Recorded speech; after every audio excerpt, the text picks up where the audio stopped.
Welcome back into North Dakota. Today we are cooking with Cashway. Randy, you're very busy. What you got going on back there? So what we're doing is we're taking our compound butters and we're putting it into application. Oh, look at that. It's in the corn. I know. So imagine that we could use this street corn butter on our corn in the cob. It's a crime that you guys can't smell this. It smells really, really good.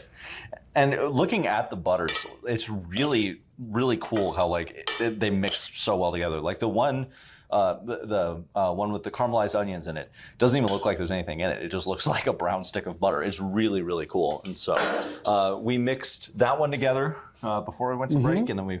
So here's our blue cheese and caramelized onion butter in action.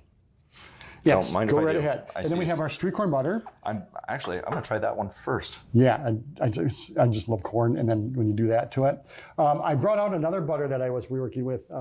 We had somebody in the test kitchen here, and I made a bone marrow butter. A bone marrow butter. Yeah, it's like super naughty. Very. It's like super naughty. Yeah, it's like really rich. Let's just say that. First of all, steaks cook perfectly. Well, thank you. Great job. Thank you.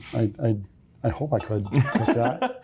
So yeah, I'm going to make sure I get plenty of the butter on there. So just what I wanted to say too is that like let's say that you wanted to do your wings on the grill, or you wanted to do something like a tenderloin.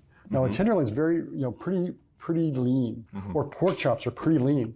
So you could actually stuff this inside the pork chop and grill it, or put it underneath the skin of chicken and bake it. So compound butters have a lot more application than what one would think. Is there anything else on the steak as far as seasoning goes, or there's a little bit of salt and pepper? A little salt and pepper, but the rest is just from the butter. Right. And what I love is like how you see that little piece of blue cheese kind of like out there. Now when you go to a restaurant, one of your options are to get caramelized onions, and one of your options are to get blue cheese. Here's a caramelized onion and blue cheese butter that's right there. We're going to have it right here for you, and you can freeze the rest and then just use it right. And on pull it out, pretty much anything. Just pull it out when you want it, and you can cut it while it's frozen. That's my favorite part about this is just how versatile it is, because like we put it on steak, we put it on corn. Really, the possibilities are kind of endless for that one. And whether you put it into a log like this, but let's say you're going to make like a honey butter. And you're going to use that for your biscuits. You could just keep that in a bulk container and just scoop it out when you want. Oh, there you go. Yeah. Just big old scoop of And then one of the things is too is that like how much air do you want to add to it?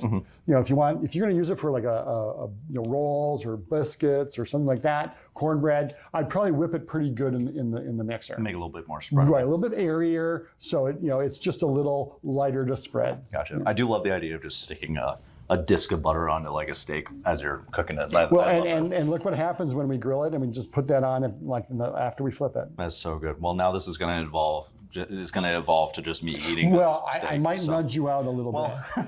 We'll see. Anyway, we're going to keep checking in next time, but for right now, we're cooking with Cashway on North Dakota today.